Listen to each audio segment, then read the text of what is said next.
Carl Gustav Jung, pai da psicologia analítica, dedicou sua vida a compreender a alma humana. Para ele, os sentimentos não eram simples reações emocionais, mas expressões profundas do inconsciente.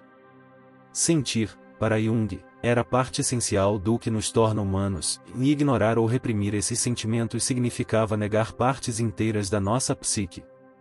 Especialmente para as mulheres, que foram historicamente ensinadas a esconder seus desejos, emoções e anseios, isso se tornou uma ferida cultural e pessoal silenciosa. Durante séculos, o desejo feminino foi moldado pela moral, pela religião e por estruturas patriarcais. A mulher que expressava desejo era vista como descontrolada, impura ou inadequada. Jung enxergava o perigo dessa repressão. Quando sentimentos legítimos são sufocados, eles não desaparecem e apenas se transformam em sombras, acumulando-se no inconsciente e eventualmente emergindo como ansiedade, tristeza ou até doenças psicossomáticas. A vergonha que muitas mulheres sentem por seus desejos, sejam eles sexuais, afetivos, espirituais ou criativos, não é natural. É aprendida. É uma construção social que, ao longo do tempo, se infiltrou na mente e no corpo feminino, moldando comportamentos e silenciando impulsos. Jung nos convida a olhar para essa vergonha com curiosidade e não com condenação, a entender de onde ela vem, por que ela foi cultivada e o que podemos fazer para libertar-se dela. Sentir é uma linguagem da alma. E quando a alma é silenciada, todo o ser adoece. Jung afirmava que a saúde psicológica exige integração e a união consciente de todos os nossos aspectos, inclusive aqueles que foram marginalizados ou rejeitados. O desejo feminino, nesse contexto, não é um problema, mas uma fonte vital de energia criativa e transformação. É através da aceitação plena de quem somos que nos tornamos inteiras. A mulher que reconhece seus sentimentos sem vergonha começa a se reconectar com o self, na instância mais profunda e verdadeira de sua identidade. O self, em Jung, é a totalidade do ser, aquilo que somos quando não estamos presos a papéis, máscaras ou exigências externas. Quando a mulher honra seus desejos, ela se aproxima dessa totalidade, dessa completude. E isso é um ato de poder. O medo do julgamento externo é um dos maiores obstáculos à liberdade emocional. Mas Jung nos lembra que viver conforme a expectativa alheia é um caminho certo para a alienação. O que nos cura não é a aprovação dos outros, mas o alinhamento com nossa verdade interior. A mulher que sente intensamente, que deseja com profundidade, está mais próxima de si mesma, e isso não é motivo de vergonha, mas de reverência. Em um mundo que ainda luta para compreender e respeitar a complexidade do feminino, dar espaço ao desejo e aos sentimentos é um gesto revolucionário. É como acender uma vela no escuro, iluminando partes da alma que estavam esquecidas. Jung viu o inconsciente como um templo cheio de símbolos, sonhos e mensagens esperando por serem decifradas, e o desejo é uma dessas mensagens sagradas. A libertação emocional começa pela escuta. Ouvir o que o corpo diz, o que o coração anseia, o que a intuição sussurra. Jung dizia que os sintomas são linguagem da alma. Se a alma clama por liberdade, por expressão, por desejo, ignorá-la é um erro grave.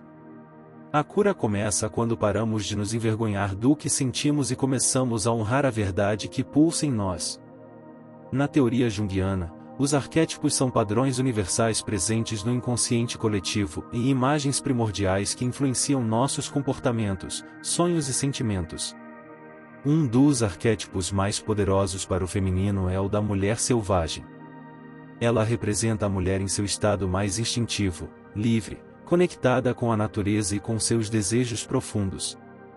Essa mulher não sente vergonha do que sente. Ela sente pronto. E isso é sagrado. Durante muito tempo, a cultura ocidental tentou domesticar essa força. Mulheres foram ensinadas a serem boas, controladas, racionais, como se a emoção e o desejo fossem fraquezas. Mas Jung acreditava que ignorar o instinto é um erro que nos desconecta da nossa essência. A mulher selvagem, esse arquétipo que pulsa no inconsciente de cada mulher, é a ponte entre o desejo e a sabedoria interior. Quando uma mulher se reconecta com esse arquétipo, ela começa a perceber que o que sente não é errado, é vital. O desejo deixa de ser um inimigo e passa a ser um guia. Não apenas o desejo erótico, mas o desejo de viver plenamente, de criar, de explorar, de amar com profundidade. Jung dizia que os símbolos são a linguagem da alma, e o desejo é um desses símbolos, forte, misterioso, cheio de significado. O processo de individuação e o caminho junguiano para a realização pessoal exige que olhemos para dentro, que enfrentemos nossas sombras e resgatemos os tesouros que foram perdidos. Muitas mulheres precisam resgatar seu desejo, sufocado por anos de repressão. E esse resgate exige coragem, compaixão e principalmente, autoaceitação. A vergonha é o que nos impede de tocar nesse poder. Mas Jung ensinava que tudo aquilo que reprimimos, mais cedo ou mais tarde, emerge. O desejo não desaparece e ele se transforma. Pode virar frustração, raiva, culpa. Ou pode virar arte, poesia, dança, criação. O que fazemos com o desejo determina o nosso destino. Reconhecer e acolher o desejo é um passo fundamental na jornada de autoconhecimento. A mulher que se permite desejar está mais próxima da vida, mais conectada com sua energia vital. Jung chamava isso de Eros, a força do amor, da ligação, do sentimento. O Eros feminino é uma fonte de cura, de inspiração, de transformação. Não há erro em desejar. O erro está em se envergonhar disso. A mulher que sente desejo está viva, e estar viva é um milagre. Jung via o feminino como um grande mistério, um símbolo da própria alma. Acolher esse mistério é também acolher o desejo que nasce dele. É se render à própria natureza e, com isso, florescer. A mulher selvagem não obedece às regras externas. Ela escuta a sua alma. E a alma, como Jung dizia, sempre sabe o caminho. O desafio é silenciar o ruído da vergonha, do julgamento, da culpa, e escutar o que pulsa no fundo do ser. O desejo feminino é uma bússola, e segui-la é um ato de coragem e liberdade. No centro da psicologia junguiana está o conceito da sombra, em tudo aquilo que rejeitamos em nós mesmos, que negamos, escondemos ou reprimimos. Para muitas mulheres, o desejo foi lançado para a sombra. E lá, ele se transformou em dor, vergonha, silêncio. Mas Jung ensina que é na sombra que estão os maiores tesouros da alma, e resgatar o desejo é um ato de redenção. Muitas vezes, a mulher que sente vergonha do que deseja não sabe que essa vergonha não nasceu com ela. Foi ensinada. E aquilo que é ensinado pode ser desaprendido. Ao encarar o desejo com honestidade, a mulher começa a ver que ele não é perigoso, nem errado, e apenas mal interpretado. A sombra se dissolve à luz da consciência. Esse processo, claro, pode ser doloroso. Olhar para a sombra exige coragem. Mas Jung dizia que não se chega à luz sem passar pela escuridão. O desejo reprimido precisa ser trazido à tona, compreendido, integrado. Não se trata de agir impulsivamente, mas de aceitar que o desejo existe e que ele tem algo a nos dizer. Desejar é um gesto de vida. É uma expressão do self. E quando a mulher nega esse desejo, ela nega sua própria alma. A vergonha é uma prisão invisível, e Jung acreditava que a libertação acontece quando tomamos consciência das correntes que nos aprisionam. A mulher que deseja e se aceita como é, quebra essas correntes. O desejo feminino também é um chamado ao relacionamento autêntico. Quando a mulher se conecta com seu desejo, ela escolhe seus vínculos de forma mais verdadeira. Ela não se entrega por carência, mas por escolha. Ela se expressa sem medo, sem vergonha. E isso transforma todas as suas relações. Integrar o desejo é integrar a potência da alma. Jung dizia que o inconsciente nos guia com símbolos, sonhos e sentimentos. Quando o desejo aparece, ele está nos dizendo: existe algo aqui que você precisa olhar.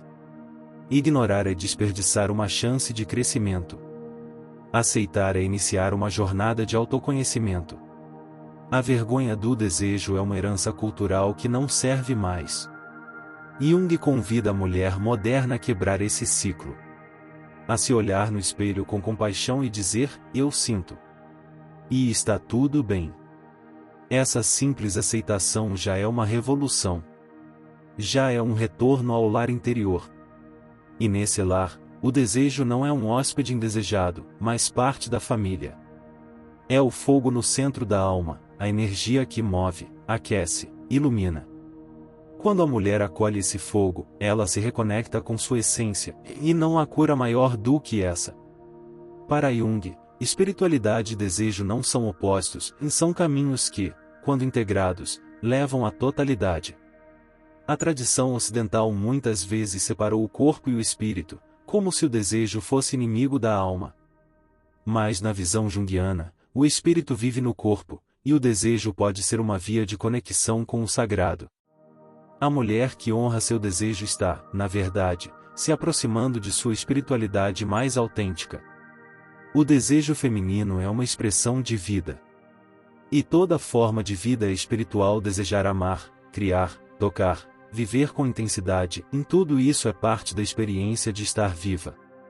Jung via o self como o centro da psique, a totalidade que une consciente e inconsciente, razão e instinto, sombra e luz. O desejo é um caminho em direção a esse self. Rejeitá-lo é se afastar de si mesma. A mulher que foi ensinada a ter vergonha do que sente também foi afastada de sua espiritualidade instintiva. Mas ao recuperar seu desejo, ela também recupera sua conexão com o divino interno. Não com o divino patriarcal e moralista, mas com o Deus que habita nela, e que fala através dos sonhos, da intuição, da libido, da criação. Esse Deus é inclusivo, generoso, e acolhe todas as partes do ser. A sexualidade feminina, por exemplo, é uma das formas mais sagradas de expressão do desejo. Quando vivida com consciência e respeito, ela não é vulgar nem impura, é uma oração corporal, uma comunhão com o próprio mistério da vida. Jung sabia que os símbolos sexuais estavam por toda parte na mitologia e nos sonhos, indicando que o desejo é uma ponte para o sagrado, não um pecado. Muitas mulheres sentem culpa por seus desejos porque acreditam que eles não combinam com sua espiritualidade. Mas essa ideia foi construída para controlar e limitar. Jung propõe outra perspectiva, que o desejo, quando escutado com o coração, é uma mensagem da alma.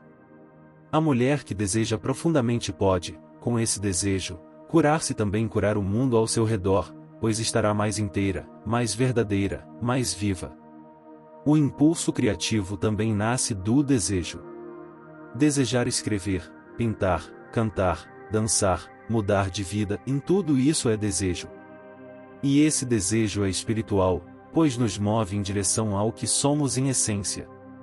Jung dizia que a criatividade é uma das formas de conexão com o self, e toda mulher criativa está, no fundo, ouvindo seus desejos mais puros.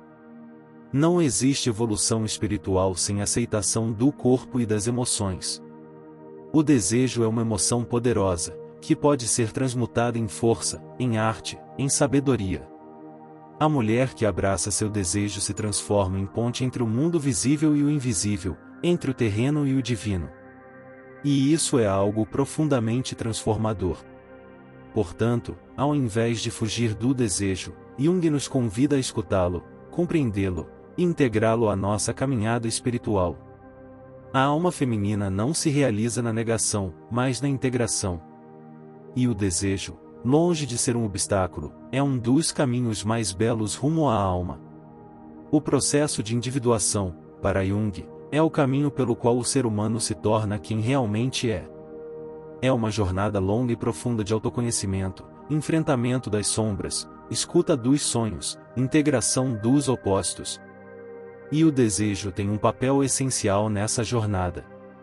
Ele aponta onde a alma quer ir, o que o ser deseja se tornar, o que ainda falta ser vivido. Negar o desejo é negar o chamado da alma. E não há como se individuar fugindo de si. Muitas mulheres, ao se desconectarem do que sentem, acabam vivendo vidas que não lhes pertencem, em relações vazias, trabalhos sem propósito, rotinas que sufocam. Jung via isso como uma alienação profunda. O retorno começa quando se escuta o que o coração realmente quer.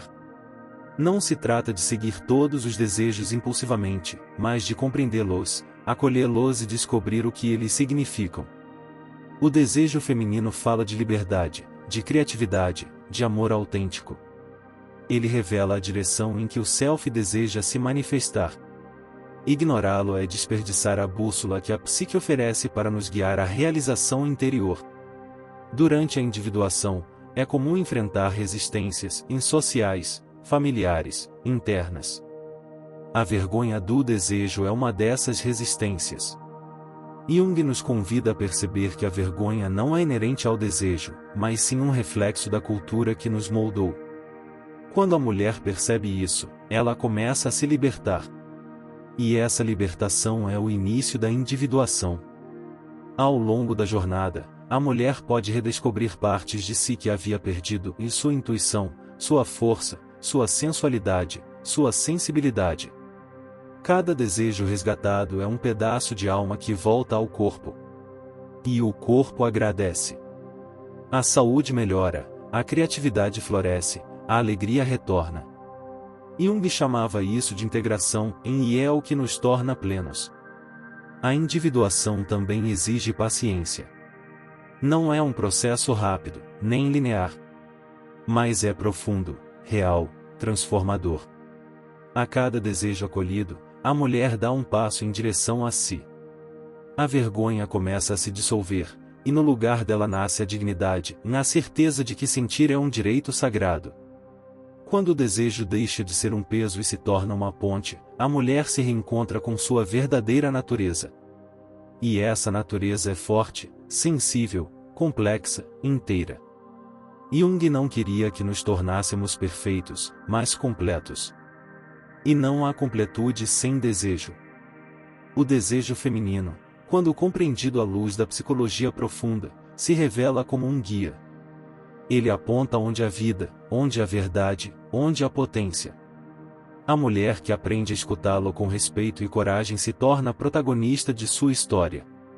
E isso é individuação. Chegamos ao ponto mais importante da jornada, a cura não vem da negação, mas da aceitação. Jung dizia que aquilo que resistimos, persiste. Mas aquilo que aceitamos, se transforma. A mulher que sente vergonha do que sente precisa, antes de tudo, acolher a si mesma com amor. O desejo, a dor, o medo, a coragem, em tudo faz parte da sua história. E tudo tem valor. Não existe cura verdadeira sem olhar para dentro com compaixão. Jung via a psicologia como um caminho de reconciliação com a alma. E a alma feminina, tantas vezes ferida pela repressão e pela vergonha, começa a se curar quando é ouvida com gentileza. Ouvir o desejo é ouvir o coração. E o coração sempre fala a verdade. A mulher que aceita seu desejo se torna livre. Livre dos julgamentos, das amarras, dos padrões que não servem mais. E essa liberdade não é libertinagem, é maturidade emocional. É saber quem se é, o que se quer, o que se sente. É ser dona do próprio corpo, da própria alma, da própria narrativa. Essa cura também é coletiva. Cada mulher que se liberta da vergonha do que sente abre caminho para outras fazerem o mesmo. Jung acreditava que o inconsciente coletivo é influenciado pelos atos individuais. Assim, quando uma mulher honra seu desejo, ela cura uma parte do feminino universal. Ela transforma a cultura, muda a energia do mundo. Aceitar o desejo é também aceitar a beleza da imperfeição. A mulher real sente, erra, aprende, ama, cai, levanta. E isso é lindo. Não há nada de errado em ser humana. Jung valorizava a inteireza, não a perfeição. E o desejo é uma parte legítima da nossa inteireza. A alma feminina é vasta, misteriosa, profunda. E dentro dela habita o desejo, não como algo a ser temido, mas como um farol a ser seguido. A mulher que abraça esse farol ilumina a própria vida. E ao fazer isso, mostra a outras que é possível viver com mais verdade, mais alegria, mais alma. O desejo, quando acolhido, cura. Ele transforma o vazio em plenitude, a vergonha em orgulho, a dor em sabedoria. Carl Jung, se estivesse aqui, diria: não tenha medo do que você sente. Tenha medo de viver uma vida onde você não sente nada. Portanto, sinta. Deseje. Honre seu coração. Porque você não precisa ter vergonha do que sente. Você só precisa lembrar que o que sente é sua verdade mais profunda, e nela está a sua liberdade.